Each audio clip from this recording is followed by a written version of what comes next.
నా పేరు పేరాల ప్రశాంత్. తెలంగాణ జనసమితి పార్టీ విద్యార్థి విభాగం రాష్ట్ర ప్రధాన కార్యదర్శిగా పనిచేస్తున్నాను. ఈరోజు తెలంగాణ జనసమితి విద్యార్థి విభాగం ఆధ్వర్యంలో గన్ పార్క్ దగ్గర తెలంగాణ జనసమితి 4వ ప్లీనరీ పోస్టర్ ఆవిష్కరణ చేయడం జరిగింది.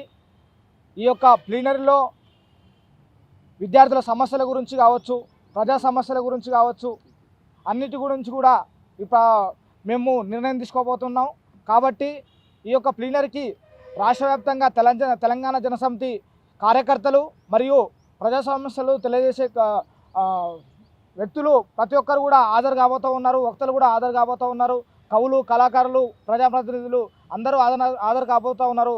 కాబట్టి రాష్ట్ర వ్యాప్తంగా ఉన్నటువంటి నలుమూలల నుంచి విద్యార్థులు, కర్షకులు, కవులు అందరూ కూడా హాజరయ్యి ఈ యొక్క తెలంగాణ జనసమితి ప్లీనరీని 4వ ప్లీనరీని విజయవంతం చేయాల్సిందిగా మేము పిలుపునిస్తూ ఉన్నాం. సార్ ఫెయిల్ అయినట్టు కాదు, సార్ ముందుకుందాం.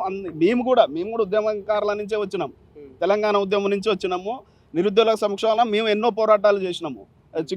చిక్కడపల్లిలో లైబ్రరీలో అమ్మాయి ఆత్మహత్య చేసుకున్నప్పుడు కూడా కేటీఆర్ మాట్లాడిన సంఘటన మీద చాలా చేసినాము. ఇప్పుడు నోటిఫికేషన్ వస్తుంది. నిరుద్యోగులు ఎవ్వరు కూడా అధైర్యపడొద్దని తెలియజేస్తున్నాము. ఈ సభ ద్వారా ఏం చెప్పబోతా ఉన్నారు? ఎంతమంది వచ్చేటువంటి అవకాశం ఉంది? ఒక 10,000 మంది హాజరయ్యే అవకాశం ఉంది.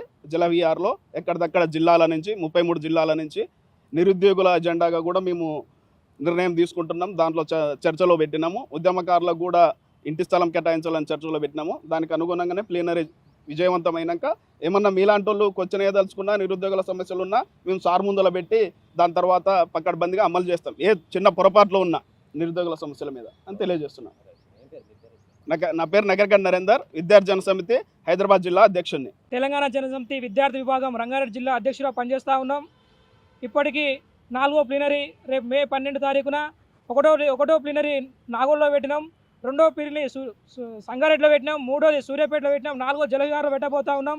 ఇందులో ముఖ్యంగా తెలంగాణ రాకముందు ఏదైతే కుటుంబ పాలన నడిచిందో దాన్ని అంతమొందించడానికి మేము విద్యార్థి లోకంగా తెలంగాణ జనసమితి పార్టీగా వందలాది ఉద్యమాలు చేసి ప్రజా సమస్యలు ఎక్కడ ఉన్నా ఈ రాష్ట్రంలో ప్రజా సమస్యలనే ధ్యేయంగా ప్రజలకు దగ్గరగా ఉండి ప్రజా పోరాటంలో పాల్గొన్నాం.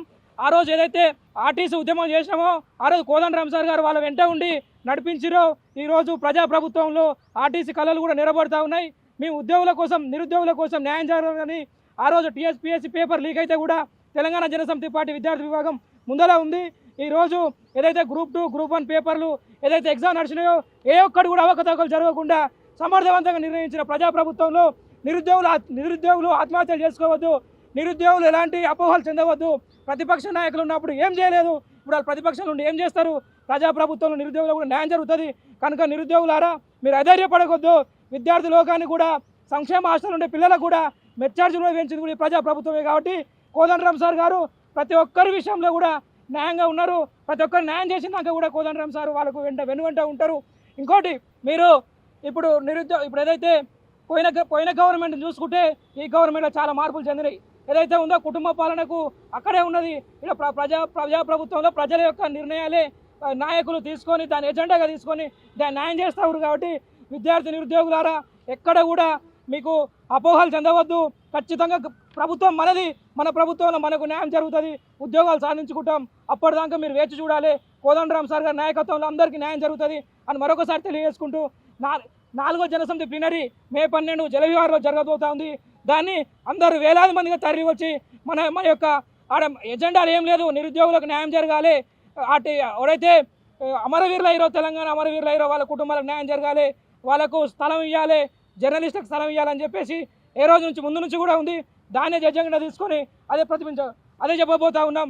మీరు 4వ జనసమితి ప్లీనరీని విజయవంతం చేయాలని మనస్ఫూర్తిగా కోరుకుంటూ జై తెలంగాణ.